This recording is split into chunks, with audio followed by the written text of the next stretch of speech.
Hello friends. तो आज हम उपराष्ट्रपति के बारे में देखेंगे, वाइस प्रेसिडेंट के बारे में। तो जैसा कि ये टॉपिक धीरे धीरे चलते आ रहा है हमारा, और हमने बहुत ही अच्छे से बाकी टॉपिक को कंप्लीट किया है। फंडामेंटल राइट तो मैंने हिस्ट्री से लेके अभी तक का राष्ट्रपति तक को बता चुका हूँ। तो अब हम अपने अगले टॉपिक पे आ रहे हैं। तो जैसा कि ये लेक्चर बनाया गया है, कृपया आप इस प्लेलिस्ट को आप देखते हैं ताकि आपको अच्छे से क्लियरिफिकेशन हो पाए। तो अब हम चलते हैं अपने टॉपिक पे और देखते हैं यहाँ पे वाइस प्रेसिडेंट। हमने प्रेसिडेंट को बहुत अच्छे से डिस्कस कर लिया है, अब हम देखेंगे वाइस प्रेसिडेंट। तो उपराष्ट्रपति के बारे में यहाँ पे तो हमने ये जो उपराष्ट्रपति का पद है ये अमेरिका को देख के बनाया है। जैसा कि अमेरिका में उपराष्ट्रपति का पद है तो वहीं से हमने लिया है यहाँ पे अपने देश में उपराष्ट्रपति का पद। तो ये दूसरा सर्वोच्च पद होता है। जैसे कि मैंने बताया आपको कि प्रेसिडेंट का पद भारत का सर्वोच्च पद होता है, मतलब 1 नंबर का, और दूसरे नंबर पे आता है राष्ट्रपति का पद। तो अब हम यहीं पे देखेंगे कि अधिकारियों का क्रम क्या है, मतलब कौन अधिकारी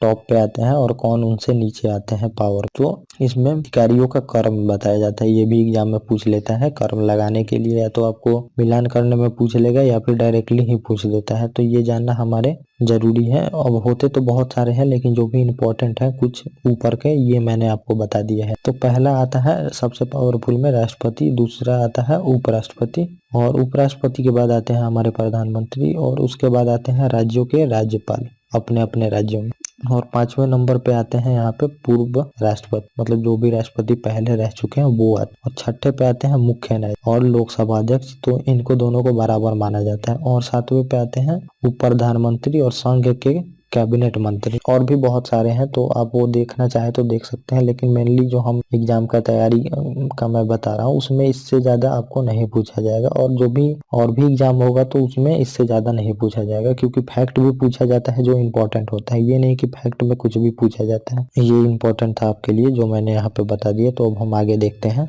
और यह पद अमेरिका के उपराष्ट्रपति पद के तर्ज पे बनाया गया है। तो जैसा कि अमेरिका में उपराष्ट्रपति का पद है वैसे ही हमने यहाँ पे अपने यहाँ पे भी उपराष्ट्रपति का पद बना। तो अब हम देख लेते हैं योग्यता, क्वालिफिकेशन क्या है उपराष्ट्रपति बनने के लिए। तो यहाँ पे वही क्वालिफिकेशन है जो राष्ट्रपति बनने के लिए है। तो वो भारत का नागरिक हो और न्यूनतम आयु 35 वर्ष हो। अधिकतम नहीं बताया गया है इसमें कि कितना अधिकतम हो सकता है। न्यूनतम आयु 35 वर्ष तो होना ही चाहिए जो भी उपराष्ट्रपति के पद पे जाना चाहता है, लाभ के पद पे ना हो। तो जैसा कि मैंने बताया था लाभ का पद डिफाइन तो नहीं है, लेकिन मंत्री का पद ये सब लाभ का पद नहीं माना जाता है। लाभ के पद पे वो ना हो, और लाभ का पद वो मतलब कि जैसे कोई भी सरकार से आप प्रॉफिट ले रहे हैं तो वो लाभ का पद माने। और राज्यसभा का सदस्य बनने योग्य हो। तो उसमें प्रेसिडेंट में था कि लोकसभा का सदस्य बनने योग्य हो, और इसमें है कि राज्यसभा का सदस्य बनने योग्य, क्योंकि ये उपराष्ट्रपति जो होते हैं वो राज्यसभा के अध्यक्ष होते हैं, सभापति जिसे हम बोलते हैं। अब हम देख लेते हैं निर्वाचन मंडल का, जैसे कि हमने प्रेसिडेंट का देखा था। तो निर्वाचन मंडल में संसद के सभी सदस्य जो मनोनीत है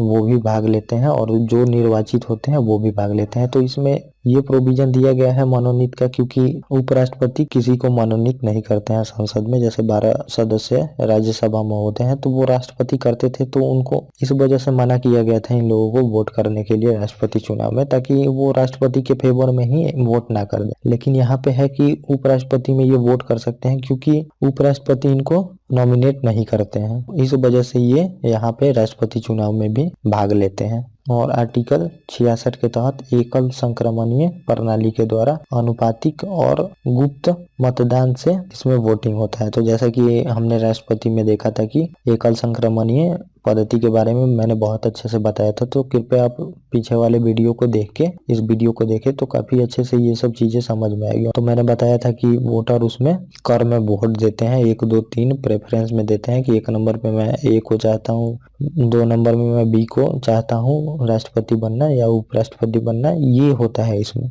और एक निश्चित मत का कोटा पे जीत होता है। तो जैसा मैंने बताया ही था वहां पे आपको कि 50% वोट से ऊपर, तो वो एक निश्चित कोटा होता है इसमें कि उतना कोटा पार कर लेने पे, और उतना कोटा मतलब वोट पा लेने पे आपकी जीत सुनिश्चित हो जाती है। और इसमें जो प्रस्तावक है 20 MP होते हैं, और अनुमोदक भी 20 MP ही होने चाहिए। अब राज्यसभा और लोकसभा से मिलके भी हो सकते हैं, बस इसमें ये नहीं है MP होना चाहिए जो उनको मतलब इलेक्शन में खड़ा कराएगा, और 20 सपोर्ट करेगा तब जाके वो इलेक्शन लड़ेंगे इसमें उपराष्ट्रपति का। और जो मत देते हैं मतलब 20 खड़ा करते हैं और 20 जो मत देते हैं उतना सपोर्ट होना चाहिए तब वो उपराष्ट्रपति का चुनाव लड़ेंगे। और वही प्रस्तावक होगा, वह किसी और का प्रस्तावक नहीं हो सकता। तो ये जो भी 20 लोग सपोर्ट करेंगे इनको, तो वो किसी और के नहीं हो सकते हैं सपोर्टर। और इसमें 15,000 जमानत राशि है, जो अगर 1/6 वोट नहीं पाए तो वो आरबीआई के पास जब्त हो जाए। तो ये मैंने राष्ट्रपति में भी बताया था आपको। तो अब हम देख लेते हैं कि निर्वाचन आयोग द्वारा चुनाव करवाया जाता है 324 के द्वारा। अगर कोई भी प्रॉब्लम होता है तो आर्टिकल 71 के तहत उच्चतम न्यायालय के न्यायाधीश ही सुन सकते हैं इस मामले को। जैसा कि मैंने राष्ट्रपति चुनाव में भी बताया था आपको कि राष्ट्रपति चुनाव से कोई संबंधित कोई भी मुद्दे बस सुप्रीम कोर्ट ही चुन सकता है। वैसे ही उपराष्ट्रपति से संबंधित कोई भी मामले बस सुप्रीम कोर्ट ही चुन सकता है यहाँ पे। और पीठासीन अधिकारी जो होते हैं प्रिजाइडिंग ऑफिसर, तो ये वहाँ पे मैंने बताया था कि कभी लोकसभा कभी राज्यसभा के महासचिव या निर्वाचन अधिकारी के रूप में काम करते हैं बारी बारी से। तो राष्ट्रपति और उपराष्ट्रपति के चुनाव में, तो राष्ट्रपति और उपराष्ट्रपति के चुनाव में जो भी लोकसभा और राज्यसभा के महासचिव होते हैं वो बारी बारी से पीठासीन अधिकारी प्रिजाइडिंग ऑफिसर का काम करते हैं यहाँ पे। और मतदाता की मत वैल्यू नहीं निकाली जाती उपराष्ट्रपति चुनाव में। तो यहाँ पे उपराष्ट्रपति चुनाव में मतों की वैल्यू नहीं निकाली जाती। यहाँ पे जैसे हमने एमपी मतलब राष्ट्रपति चुनाव में देखा था कि कैसे हम मतों का वैल्यू निकाल रहे थे, राज्यों का निकाले थे अलग और एमपी का अलग निकाले थे, दोनों का निकाल के फिर हमने भाग दिया था। तो काफी कैलकुलेशन किए थे। तो इसमें इतना कैलकुलेशन नहीं करना पड़ता है। इसमें बस एक जो कोटा था वो पार कर लेने पे राष्ट्रपति चुनाव संपन्न हो जाता है और राष्ट्रपति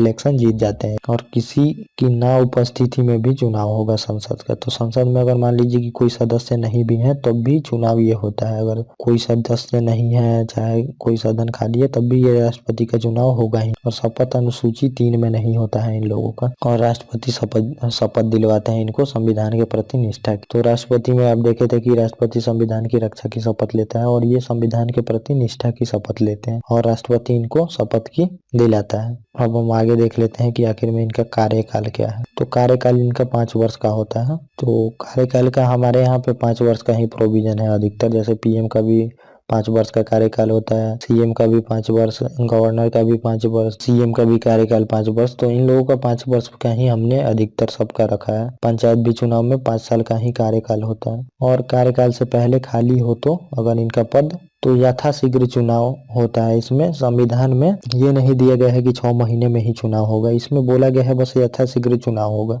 मतलब जल्द से जल्द चुनाव कर दो। इसमें कोई बाउंडेशन डेट नहीं बताया गया है, जैसे कि राष्ट्रपति चुनाव में बताया गया था कि 6 महीना में चुनाव होना ही चाहिए। इसमें ये नहीं बताया गया है कि कितने दिन में चुनाव होगा, जल्द से जल्द करा लो ये बोला गया। लेकिन कन्वेंशन है कि 6 महीने में चुनाव करवा ही लेते हैं इसमें। और चुनाव पूरे कार्यकाल के लिए होगा, 5 वर्षों के लिए। ऐसा नहीं है कि जैसा मैंने राष्ट्रपति चुनाव में बताया था वैसा ही यहाँ पे भी प्रोविजन है कि अगर 5 साल का कार्यकाल है, 2 वर्ष में ही राष्ट्रपति की मृत्यु या फिर त्याग पत्र दे दिए तो 3 साल के लिए चुनाव नहीं होगा जो बचा है टर्म। चुनाव पूरे 5 साल के लिए ही होंगे और कोई कितना बार भी उपराष्ट्रपति बन सकता है। इनमें संविधान मौन, तो मौन है तो मतलब समझ लीजिए कि कितना बार भी राष्ट्रपति या उपराष्ट्रपति बन सकता है कोई व्यक्ति। तो अब हम आगे देखते हैं यहाँ पे उपराष्ट्रपति को हटाने की प्रक्रिया। तो उपराष्ट्रपति को रिमूव किया जाता है, प्रेसिडेंट की तरह इम्पीच नहीं किया जाता। ये उपराष्ट्रपति होते हैं, ये राज्यसभा के सभापति होते हैं। तो इनको हटाने के लिए पहले राज्यसभा में ही प्रस्ताव आ सकता है। पहले राज्यसभा में ही प्रस्ताव लाया जाता है क्योंकि ये राज्यसभा के सभापति होते हैं। तो इनको पहले लोकसभा में नहीं ला सकते प्रस्ताव हटाने के लिए, राज्यसभा में ही प्रस्ताव लाना पड़ता है। और राज्यसभा के तत्कालीन सदस्य के बहुमत से पास होकर ये लोकसभा में जाएगा और लोकसभा बस सहमत हो जाती है तो ये पद रिक्त माना जाता है। तो राष्ट्रपति उतना टफ प्रोविजन नहीं है इनको हटाने का और संविधान में नहीं लिखा गया है हटाने की प्रक्रिया। तो ये भी देख ले कि आप संविधान में यह नहीं लिखा गया है कि इनको कैसे हटाया जाए। तो इस प्रोविजन का फॉलो किया जाता है उपराष्ट्रपति को हटाने के लिए, ये समझ ले आप यहाँ पे। लेकिन ऐसे प्रस्ताव के लिए 14 दिन पहले अग्रिम नोटिस देना पड़ता है। तो 14 दिन पहले उनको बताना पड़ेगा अगर प्रस्ताव आने वाला। ऐसा नहीं है कि आप सीधे उनको रिमूव कर दिए और बताएं जाके कि आप रिमूव हो चुके हैं।